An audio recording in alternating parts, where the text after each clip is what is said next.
Hello, my friends. Welcome tonight. This is Sunday night, August 1st, 2021, and my name is Glenn Rawson, and it is a pleasure to be back with you again. I thought that after 2 weeks without doing a fireside, perhaps everyone's forgotten that I'm still here and still wanting to contribute. So if you're there tonight and you're watching, well, thank you, and I hope a few other people show up. Just to let you know the unusual theme for tonight's fireside, I got back Friday night. I was on a tour with Fun for Less Tours, and there were only 5 of us on the tour. It was a private tour, and we went all the way out to Boston, and then from Boston we went to Vermont and down through New England and church history sites in New England. Then we went down to Colesville and then Harmony, Pennsylvania, back up to Fayette and Palmyra, over to Niagara Falls, down to Hiram, Ohio, and to Kirtland. And then from Kirtland, we flew to Omaha. And there we took in winter quarters in Canesville. And then from there went down into Missouri, into Independence, Jackson County, Clay County, Liberty Jail. And then went up to Richmond, to Far West, Adamon-Diamond, Hans Mill, and then across to Quincy, where we took in the church history sites there, and then up for a couple of days in Nauvoo and Carthage, and then came home. We were gone for 12 days. Now, I have a conviction, a philosophy, if you will, when I'm doing these tours, and that is I won't interfere with the missionaries. I have great respect for their calling and their authority to teach the gospel, and so I do everything I can to stay out of their way. And that was the case everywhere we went. And we met the most wonderful missionaries and mission leaders, the mission presidents. And we had a wonderful time. It was such a choice experience. One of the things, and I'll say it right now, but I'm going to mention it again, perhaps as we go throughout, is that I saw firsthand how they can give you a virtual tour of these various sites. Now, I sent the link tonight on how you can do a virtual church history tour of any church history site. I sent that link tonight to Annie, but Annie's up in Jackson at a campground, and so I'm not even sure that she's watching the fireside tonight. She said she'd try. But if not, then I'll put the link in afterwards. If she's there, she'll add it into the comments as we go along. My purpose tonight is to talk about some of those stories that the missionaries don't very often get the chance to talk about, as they're so focused on the history and other events that occurred in these places. So I want to begin tonight with a story about Joseph Smith's New England experience. Okay? So again, as always, my dear friends, I ask you to have a prayer in your heart for me and for anyone who's listening, that these stories, which are not mine, that these stories will teach correct principles and inspire people to do better and try harder. A young mother lay deathly ill with a burning fever. It had begun as a heavy cold, which caused a severe cough and progressed from there. Every exertion was made to help her. Doctors came and administered the best they could, but the final diagnosis was tuberculosis, and she was going to die. During the sickness, her mother had attended to her with much anxiety, yet all to no avail. She only grew weaker and weaker until even the slightest sound in the room was painful. In this agonizing condition, she began to contemplate her own death. Was she ready to die? The answer was no. She did not know the ways of Christ, and there seemed to be a dark and lonesome chasm between her and the Almighty. It was while she lay pondering these things that her husband came in and, taking her by the hand, began to weep. "Oh, my wife, he wept. "You must die. The doctors have all given you up, and all say you cannot live." As darkness fell upon the room, her voice lifted to heaven, begging and pleading that she might be allowed to live, to bring up her children and be a comfort to her husband. All through the night, her mind moved between heaven and earth. At one point, she contemplated heaven and heavenly things, and then she would return to those that she loved on the earth, her children and her loving companion. Somewhere during that difficult night, her soul found resolve, and she entered into a covenant with the Almighty that if he would let her live, she would serve him to the best of her abilities and would bring up her children in light and truth. Finally, there came a voice saying to her, "Seek, and ye shall find. Knock, and it shall be opened. Let your heart be comforted. Ye believe in God, believe also in me." End of quote. Moments later, her mother entered the room and exclaimed, "You are better," to which she found the strength to speak for the first time in days. "Yes, Mother, the Lord will let me live if I am faithful to the promise which I made to him, to be a comfort to my mother, my husband, and my children." Well, from that point on, this young mother grew stronger until her body was well. But then her soul was troubled. According to her covenant, she could find no one who could teach her with authority the ways of eternal life and salvation. So with steeled determination, she kept her promise. She kept going. And not only did she eventually find the truth, but in so doing, according to the promise, she raised an exceptional family that would change the world. The year was 1802. The place was Randolph, Vermont, and the tender, ailing young mother given up to die, Lucy Mack Smith. I have thought many times since reading that in her history, that just as Mother Mary made the promises and surrendered to the will of the Almighty before her son did, and then raised her son accordingly, so too with Mother Smith. She made covenants with the Almighty, she kept them, and passed on that same integrity to her own children. Well, after we left Vermont, we went down to Harmony, Pennsylvania. A story from Harmony, Pennsylvania, one again that the missionaries will tell. When we speak of faith and courage, this story should ever be considered and remembered. January the 18th, 1827, Emma Hale, 22 years old, traveled north up the Susquehanna River from her home in Harmony, Pennsylvania, to visit her sister who was living near Colesville, New York. While there, Emma and Joseph Smith Jr. discussed marriage once again. They had known each other since the fall of 1825, when Joseph had lived with her family while working in the area. The two had become attracted to each other, and perhaps with good reason. Joseph Smith Jr. was taller than the average man of his day, somewhere around 6 feet, maybe a little more, powerfully built, with light brown, blondish hair and clean-cut features. He was frequently described as a handsome young man. Emma, too, was tall, about 5 feet 9, well-figured with long dark hair, dark eyes, and olive complexion. George A. Smith, Joseph's cousin, would later describe Emma as the most beautiful woman in the universe, a sentiment echoed by others.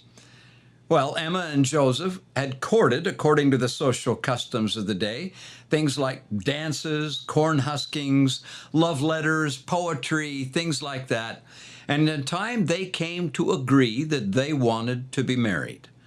Also, in accordance with social custom, though not required at the time, Joseph went to Emma's father, Isaac Hale, to ask if they could marry. Isaac's answer was decidedly no. He did not approve and he forbade it. Well, consider how difficult this must have been for Emma. She and her father are reported to have been particularly close. The records seem to indicate that Emma was a favorite with her father, and he was especially fond of her. If she married Joseph, she would be sacrificing that relationship, not only with her father, but also with her family.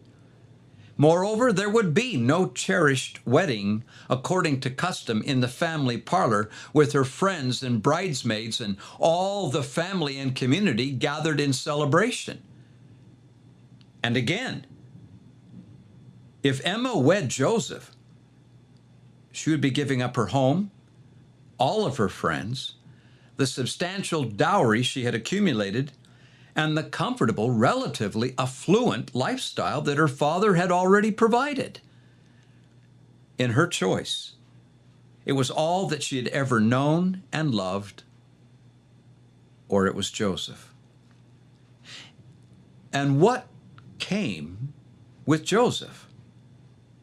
Well, where Emma was well educated and cultured for the time, Joseph was a rough-hewn farmer, mostly unlettered, and while he was studying hard at the time to change that, still, Emma said at the time, he could not craft a well-worded letter, and she would know.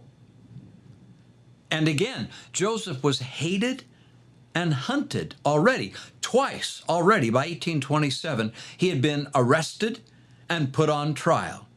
And while that represented perhaps the worst of the persecution at that time, there were those who had threatened Joseph's life and despised him for what he believed. And he hadn't even received the plates of the Book of Mormon yet. Joseph had seen God and Christ. An angel was his mentor and tutor. The heavens had been opened to him, and not many months hence the Book of Mormon would be brought forth through him. Joseph was not a popular man. He was marked by society, hated by the devil, and they would destroy him if they could. If Emma chose Joseph, she would take his part. Whatever came upon Joseph by the will of God and the wickedness of men would be her burden to share as well. On January 18th, 1827, Emma Hale married Joseph Smith, Jr. at the home of Zachariah Tarbell in South Bainbridge, New York. Whoever else may have been in attendance that night, it was not Emma's family. Emma's decision to marry Joseph, it has been said, represents the first real sacrifice in faith for the restored gospel in this last dispensation. To marry Joseph was to give up everything and proclaim that he was telling the truth and that her marriage to him was a witness that she believed him.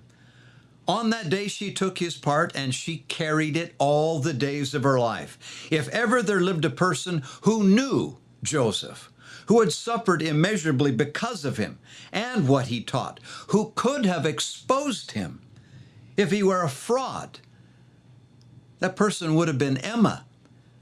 But she never did. She who knew him best bore the strongest witness that he was a true prophet, and herself proved that she was a woman of courage, determination, opinion, and integrity.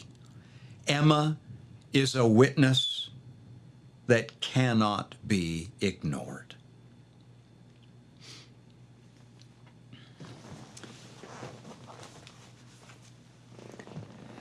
Okay, hang on just a sec.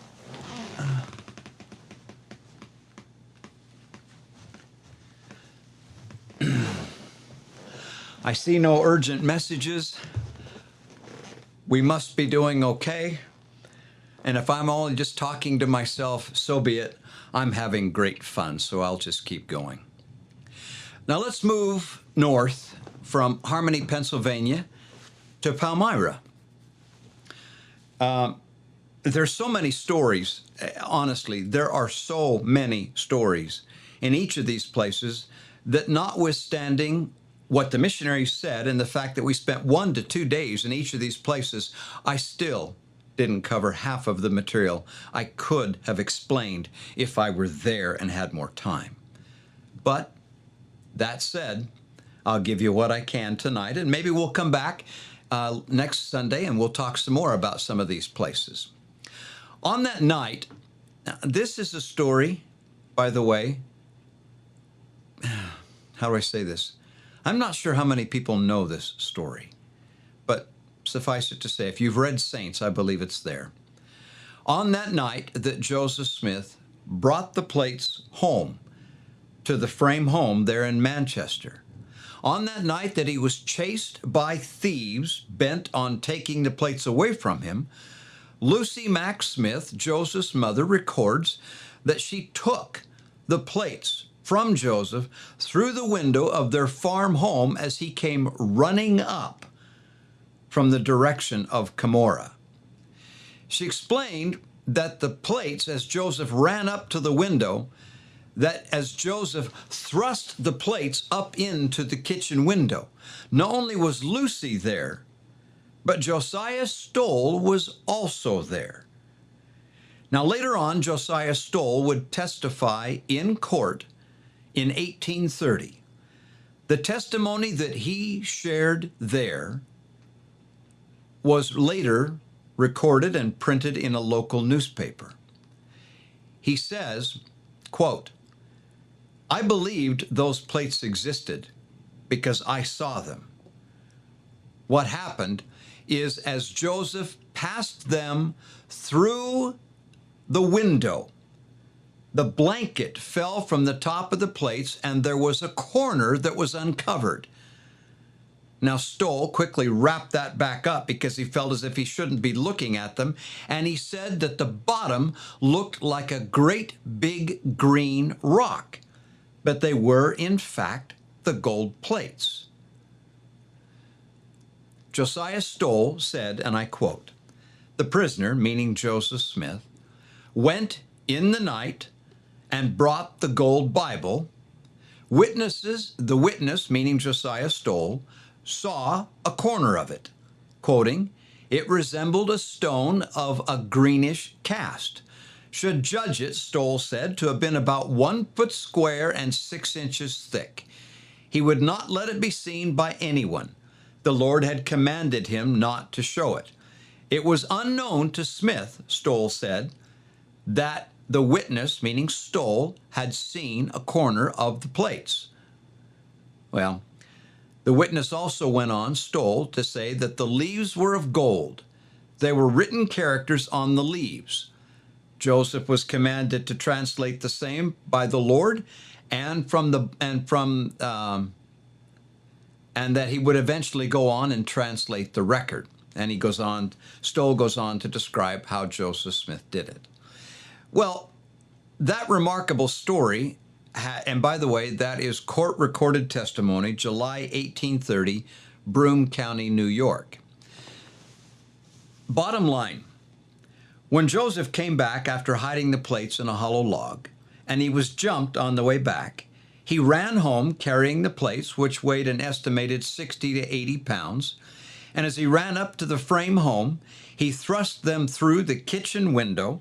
Lucy was there, Josiah Stoll was there, and as they reached out to take the plates, Joseph's coat that wrapped the plates fell off of one corner, and Stoll saw the plates. And he said they looked like a great big green rock. Explanation? The sealed portion of the plates were not bound in bands.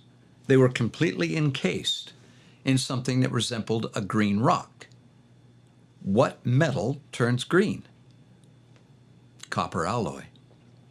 Hence, according to Josiah Stoll, if he is to be believed as a witness under oath, he was, besides Joseph, the first person ever to see the gold plates. And he testified in court that they really did exist. And they did indeed have writings on them. And he did indeed witness and testify how Joseph accomplished the translation. Again, if I learned one thing on this trip, is that our history is full of witnesses, that we would, and our enemies and the complacent, we would do well to pay attention to what those witnesses are saying. For if they speak the truth, then indeed the Church of Jesus Christ of Latter-day Saints is true, along with all that it represents. We went from there down to Fayette, New York. Now, Fayette is a wonderful, peaceful place, and the missionaries there were so kind and treated us so well. Let me share an experience, just one of many, from Fayette, New York. Late June 1829. It was a pleasant summer day, according to witnesses, about 11 o'clock in the morning, in the small community outside of Fayette, New York, when Joseph Smith Jr., Martin Harris, and Oliver Cowdery walked from the home of Peter Whitmer out into a nearby field where their companion and friend, David Whitmer, was plowing. Together they went into the woods about 40 rods from the cabin. They sat down on a log, talked for a while, and then knelt and began to pray. In faith, each in turn began to pray out loud. Joseph prayed first. At the conclusion of the first round, they then commenced again. But still, after all those prayers, there was no result. At that point, Martin Harris interrupted and proposed that he withdraw himself. After Martin had left, they knelt and prayed again. They had not been many minutes in prayer when they discovered a light above them in the air of exceeding brightness. Simultaneous with the light came a strange, entrancing influence which permeated them so powerfully that they felt chained to the spot. It was accompanied with a sensation of joy absolutely indescribable. And then, suddenly, standing before them was an angel of glory. He held in his hands the gold plates from which the Book of Mormon had been translated. He turned the leaves of the record one by one so that they were visible to every man present. And then the messenger, addressing David Whitmer, said, "David, blessed is the Lord, and he that keepeth his commandments." Immediately afterwards, the men heard a voice out of the bright light above them saying, quote, "These plates have been revealed by the power of God, and they have been translated by the power of God. The translation of them which you have seen is correct, and I command you to bear record of what you now see and hear." End of quote. It was the voice of God. There appeared then, about 3 feet away, David Whitmer said, a table with many records on it, besides the plates of the Book of Mormon, also the sword of Laban, the directors, and the interpreters. David would later declare that human language could not describe the heavenly things and that which we saw. At the close of the vision, Joseph went off in search of Martin Harris. Upon finding him, Martin asked Joseph to join him in prayer. Before they had even finished, the same vision was opened up again. And upon hearing and beholding all that had been manifest before, Martin Harris cried out, apparently in an ecstasy of joy, "'Tis enough, mine eyes have beheld."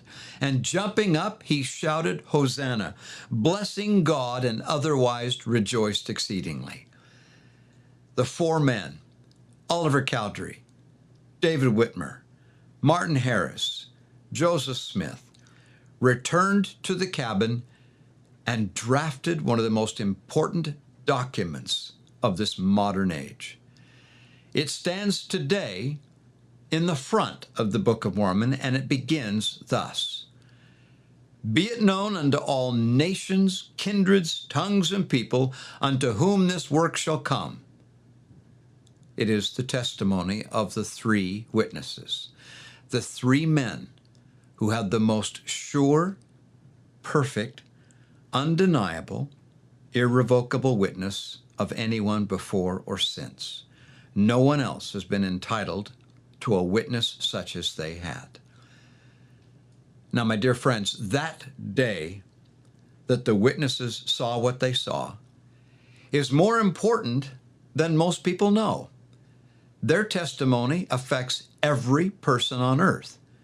You see, it has been an irrevocable law of God from the beginning that in the mouth of two or three witnesses shall every word be established, meaning in the mouth of two or more witnesses attesting to the same event or fact or truth,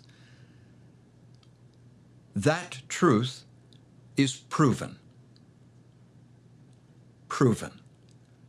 That's the language of Nephi, 2 Nephi 10 and 11. Proven. The Book of Mormon has been proven to be true.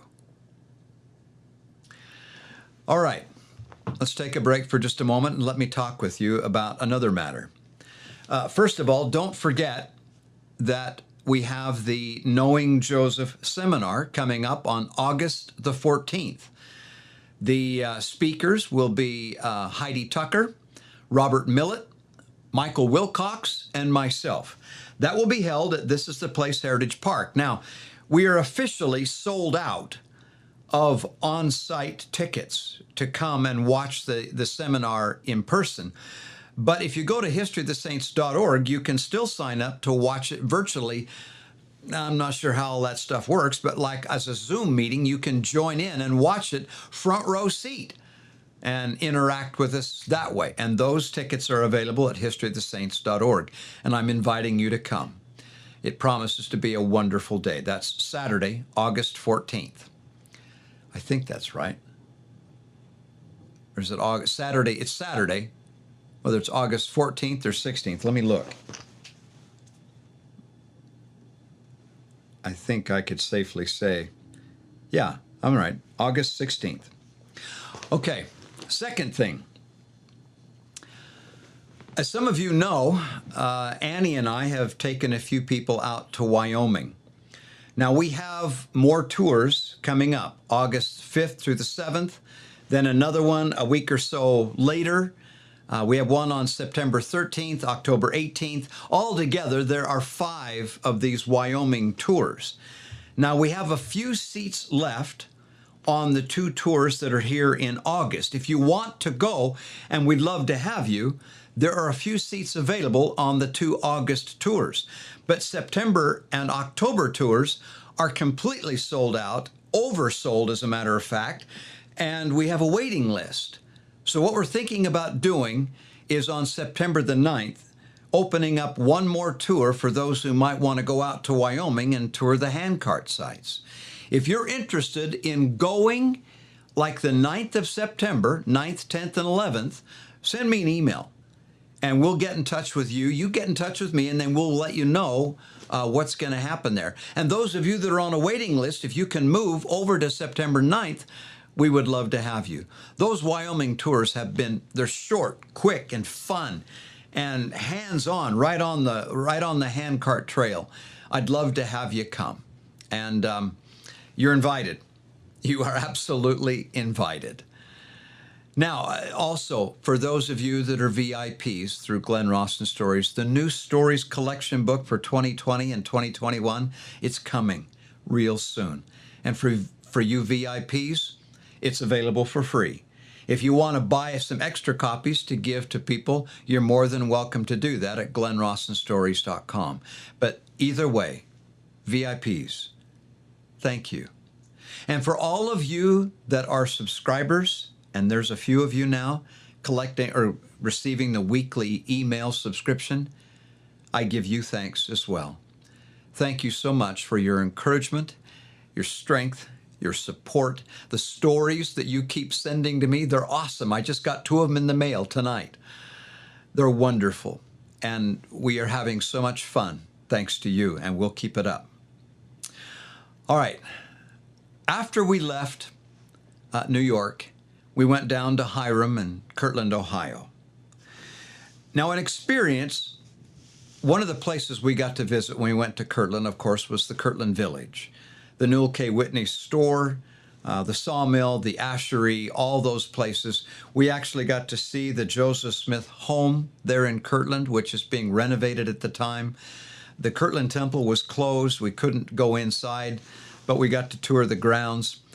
But the story I want to share with you now happened in the Newell K. Whitney home, right there in Kirtland. What was it like? Can you imagine? What would it have been like to be there and witness Joseph Smith the prophet receiving revelation? Brigham Young had witnessed that on a number of occasions, and he said, quote, "Those who were acquainted with the prophet Joseph knew when the spirit of revelation was upon him. For his countenance, he said, wore an expression peculiar to himself while under that influence. He preached by the spirit of revelation and taught in his counsel by it. And those who were acquainted with him could discover it at once. For at such times there was a peculiar clearness and transparency in his face." End of quote. That's Journal of Discourses, Volume 9, page 89. On one particular night, Mary Elizabeth Rawlins, just a girl, came over to the Newell K. Whitney store to see the prophet Joseph Smith. She left this witness of events that she saw February 1831. She said, "Joseph got up and began to speak to us. As he began to speak very solemnly and very earnestly, all at once his countenance changed and he stood mute. Those who looked at him that day said there was a searchlight within him over every part of his body. I never saw anything like it on the earth," she said. "I could not take my eyes off him. He got so white that anyone who saw him would have thought he was transparent. I remember," she said, "I thought I could almost see the cheekbones through the flesh. I have been through many changes since, but that is photographed on my brain. I shall remember it and see it in my mind's eye as long as I remain upon the earth." He stood, Mary said, for some moments. He looked over the small congregation as if to pierce every heart, and he said, "Do you know who has been in your midst?" One of the Smiths said, "An angel of the Lord?" Martin Harris said, "It was our Lord and Savior, Jesus Christ." Joseph put his hand down on Martin and said, "God revealed that to you. Brethren and sisters, the Spirit of God has been here. The Savior has been in your midst this night, and I want you to remember it. There is a veil over your eyes, for you could not endure to look upon him. You must be fed with milk, not with strong meat. I want you to remember this as if it were the last thing that escaped my lips. He has given all of you to me and has sealed you up to everlasting life, that where he is, you may be also. And if you are tempted of Satan, say, 'Get behind me, Satan.'" Mary Elizabeth Rawlins then said, "These words are figured upon my brain, and I never, took my eye off his countenance. Then he knelt down and prayed. I have never heard anything like it before or since. I felt that he was talking to the Lord and that power rested down upon the congregation. Every soul felt it. The Spirit rested upon us in every fiber of our bodies, and we received a sermon from the lips of the representative of God.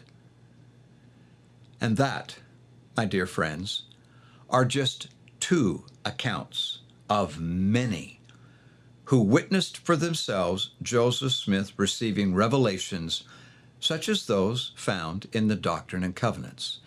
Everywhere you go in the history of the prophet Joseph Smith, you find accounts of the witnesses who saw, who heard, who felt, and who knew that Joseph was a prophet and that the work was true.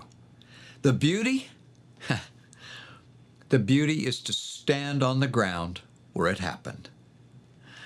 Now, we did something very unusual on this last tour, something I've never done before in this kind of a tour. We left Ohio and we flew to Omaha, Nebraska to winter quarters. We toured the visitor center there at winter quarters, President and Sister Bennett, and talked with the missionaries and visited the cemetery and saw the temple and then we left there and went across the river to the east to the Canesville Tabernacle and the visitor center over there. The story I'm going to share with you now is one that I don't know that I've ever heard anyone share, but I'm sure it's written up in the book Saints. Here's the back part of the story. You'll recall that in the spring of 47, President Brigham Young and the Quorum of the 12, most of them, took the Vanguard Company and left winter quarters and went out and found the saints' new home in the Rocky Mountains. Then on the return trip, coming across, they were only there a couple of weeks, and then Brigham and all of the 12 left Salt Lake Valley and headed back to winter quarters where their families were at. Now, on the trip across the plains, Brigham counseled with the Quorum of the 12. He suggested that they consider the reorganization of the First Presidency. Now, you wouldn't think that that would be any big deal according to today's protocols. The president of the church dies, the senior apostle becomes the president of the church. That's how we've always witnessed it. But those protocols were not in place in 1847. So Brigham Young is crossing the plains, basically sounding out his brethren on the reorganization of the First Presidency. Now, you wouldn't find it, you wouldn't expect this, but there were some of the apostles who were against it, saying such things as, we really don't need to. We don't need to reorganize the First Presidency. Joseph was the prophet. That was enough. The 12 can run the church. So there were some that were against the idea. All right. Well, but President Young then goes on to explain to the 12, listen, the 12 are a traveling high council. Their ministry is in all the world. Their decisions are meant to be unanimous. The 12 need to be out while the First Presidency stays close to home to operate the affairs of the church. President Young would discuss that with the 12, that they should be out preaching while the First Presidency takes care of matters close to home. Well, still, after all of that, there were some of the members of the 12 who felt like we don't really need to do that. They were disagreeing, agreeably, but disagreeing. They came together in late December 1847 there in Canesville at a place called Hyde Park. They were at the home of Orson Hyde. They had met about 5 o'clock in the afternoon, partaken of an evening supper, And then they had sat down for a council meeting to discuss the matter of a new first presidency. And according to the witnesses who were there, suddenly, from above them, a voice spoke audibly, quote, "Let my servant Brigham step forth and receive the full power and presiding priesthood in my church and kingdom," end of quote. The brethren in that meeting were stunned. Orson Hyde said that he looked up above the circle of their meeting and declared in his journal, quote, "Every latent feeling was aroused, and every heart was melted. This was the voice of the Almighty unto us. We knew and realized that we had heard the testimony of God. We did hear and feel the voice from heaven. We were filled with the power of God. This was the voice of the Almighty unto us at Council Bluffs. I am one that was present and did hear and feel the voice from heaven, and we were filled with the power of God. This is my testimony." So stated Orson Hyde, December 1847. All of a sudden, after that experience, the brethren in that council meeting were interrupted with the rush of running feet and then an urgent knocking on the door.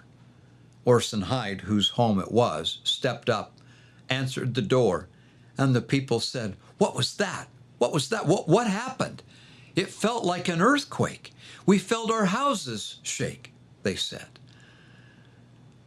Orson Hyde responded, "Do not be alarmed. The Lord has spoken." And Orson Hyde would record, "The Lord has only whispered to us a little. The voice of God has reached the earth. He is probably not very far off." Quietly and subdued, the people backed away and went back to their homes. All of the apostles sat there, contemplating what had just occurred. And then, after a few moments of contemplation, Orson was inspired to say, quote, "I move that Brigham Young be made the president of the Church of Jesus Christ of Latter-day Saints, and that he nominate his 2 counselors, and that they 3 form a first presidency." That motion was unanimously accepted, and a new first presidency was to be formed. All opposition was gone. Brigham Young asked Heber C. Kimball and Willard Richards if they would be his counselors. And subsequently, that meeting ended with the Hosanna shout about midnight. On the 27th of December, the matter was brought before the assembled saints in the Canesville Tabernacle. And interestingly, it was Orson Pratt who stood before 1,000 gathered Latter-day Saints, most of whom were sitting on the floor in the tabernacle, very few chairs, sitting on buffalo skins in the hastily built tabernacle. And he put forth the motion, and he said, let me read what he said. He said, "We have been able to overcome apostates and the powers of darkness with the highest quorum taken away out of our midst. How much more," said Orson, "shall we be able to overcome them when we have all the quorums flourishing? The time has come when the 12 must have their hands liberated to go to the ends of the earth." It was presented before the assembled conference that Brigham Young be sustained as the president of the Church of Jesus Christ of Latter-day Saints, with Heber C. Kimball as first counselor and Willard Richards as second counselor. All in favor and manifest it, and according to the witnesses, 1,000 people raised their hands in a sustaining vote. It was unanimous. The Lion of the Lord had been sustained.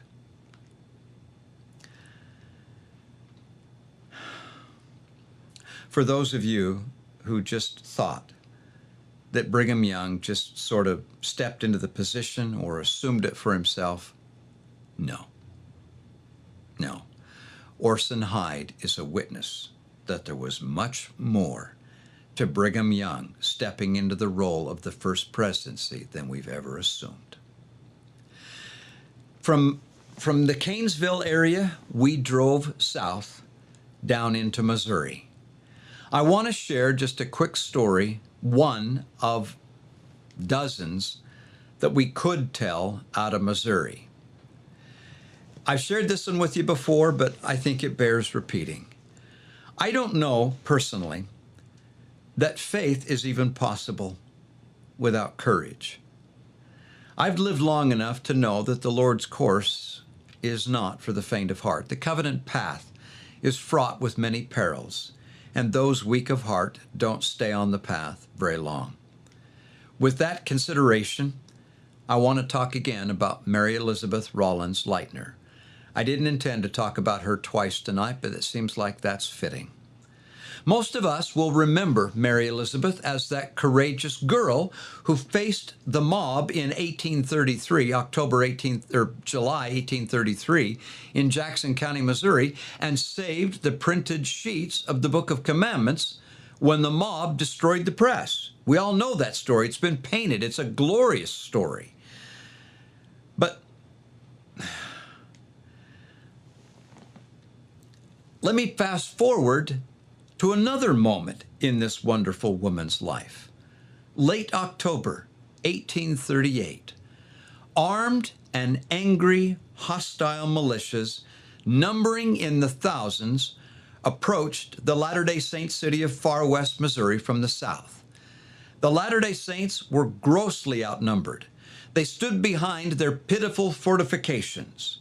Mary Elizabeth was there and left this description. She said, "Oh, what a time that was.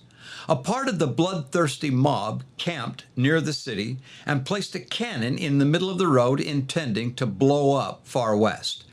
Then, surprisingly, the mob raised a flag of truce and demanded an interview with those among the Mormons who were not Latter-day Saints. Among them was Adam Lightner, Mary Elizabeth's husband. Mary Elizabeth left this account of what happened next. She said, quote, "As we approached, General Clark shook hands with the two men," meaning the two non-Mormons, "being old acquaintances, and remarked that Governor Boggs had given him an order for our safe removal before they destroyed the place," meaning Far West and all the Latter-day Saints. Mary Elizabeth continued, "I asked the general if he would let all the Mormon women and children go out. He said, 'No.' 'Will you let my mother's family go out?' He said, 'The governor's orders were that no one but our two families should go, but all were to be destroyed." End of quote. Upon hearing that dire announcement from the militia general, Mary Elizabeth responded thus, quote, "Then, if that is the case, I refuse to go. For where they die," meaning the saints, "where they die, I will die. For I am a full-blooded Mormon, and I am not ashamed to own it." End of quote. "Oh," said General Clark, "you're infatuated. Your prophet will be killed with the rest." To which Mary Elizabeth said, "If you kill him today, God will raise up another tomorrow." "But think of your husband and child," the general pleaded. To which Mary Elizabeth said, "Well, he can go and take the child with him if he wants to. But I would suffer," she said, "with the rest." At that moment, listening to that conversation, a man nearby, kneeling down by some brush, jumped up and stepped between the general and Mary Elizabeth and said, "Hold on, General." And then he turned to Mary Elizabeth and said, "Sister Lightner, God Almighty bless you. I thank my God for one soul that is ready to die for her religion. Not a hair of your head shall be harmed, for I will wade to my knees in blood in your behalf." End of quote. "So will I," said Brother Hiram Smith and others who were nearby. The general turned to Mary's husband and pleaded with him to leave. To his credit, Adam Leitner refused to go. And that man who jumped up and stood between Mary Elizabeth and the mob, that was Brother Heber C. Kimball.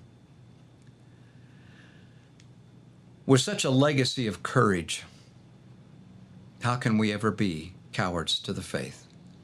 And to stand on the ground where they stood and manifested that faith, that strength, that courage, it moves me to the soul.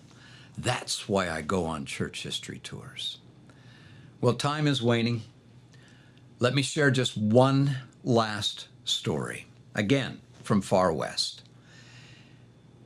In the spring of 1833 at Avon, Ohio, a meeting was underway.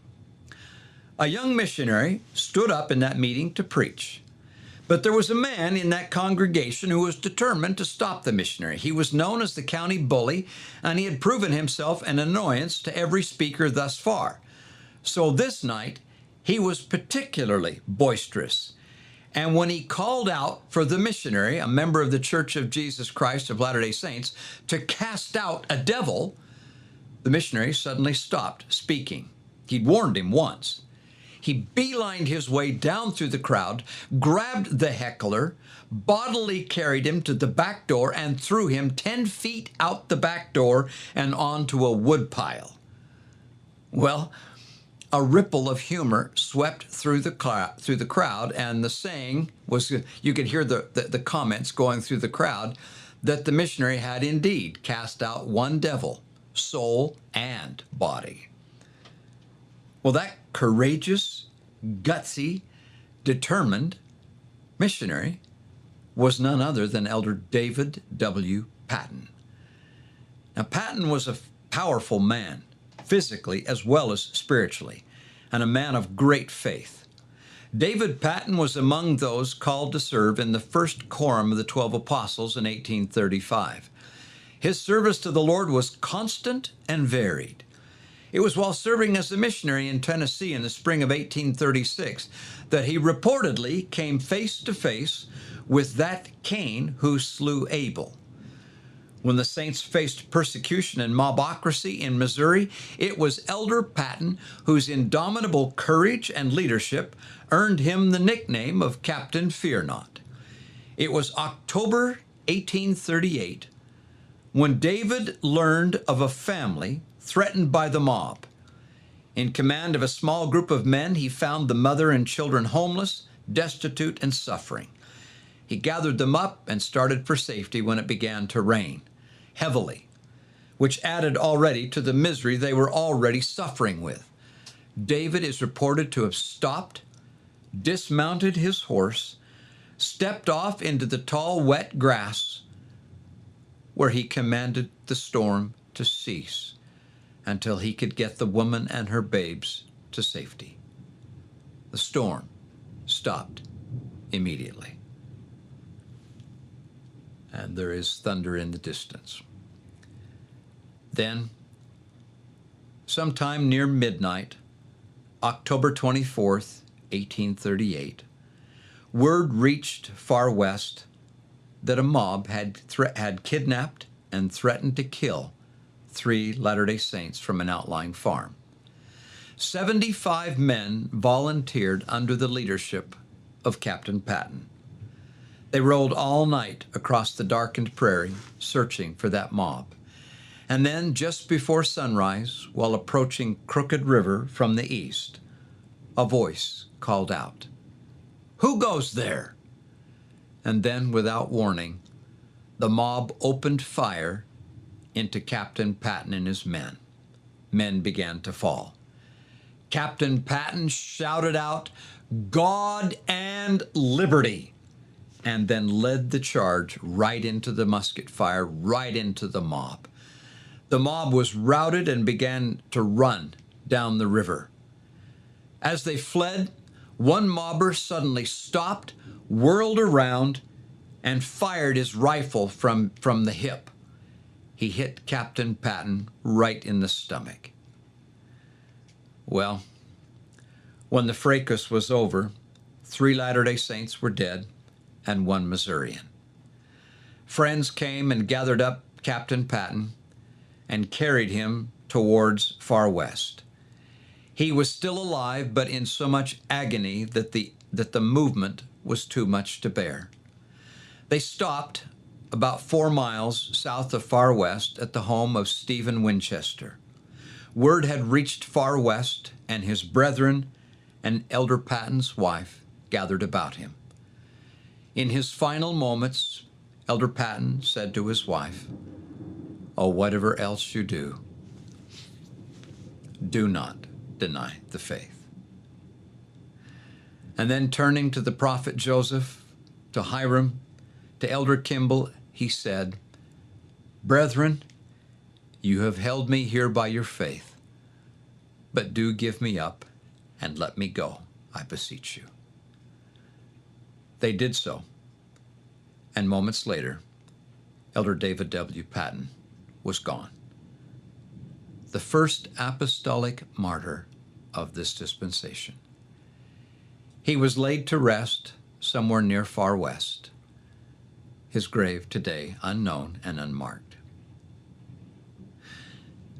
As for Elder David Wyman Patton, the Lord would later say that he took him unto himself. My dear friends, you don't have to go on a tour of church history sites to have a testimony that the gospel's true. You don't have to go on a tour of church history sites to even believe and accept the history. No, that's not necessary. The thing that you gain by traveling to sacred and holy sites is the power of the place. It's the sacred spirit of the history and the ground on which it happened. When you stand on these places, like Martin's Cove, or Far West, or the Sacred Grove, or dozens of others, when you stand on that ground and hear or read the story of what happened there, you are given the spirit of place. The place becomes more meaningful. The history becomes more personal. Thank you so much tonight for joining me, and I will see you again next Sunday night, 8 o'clock. Good night and God bless.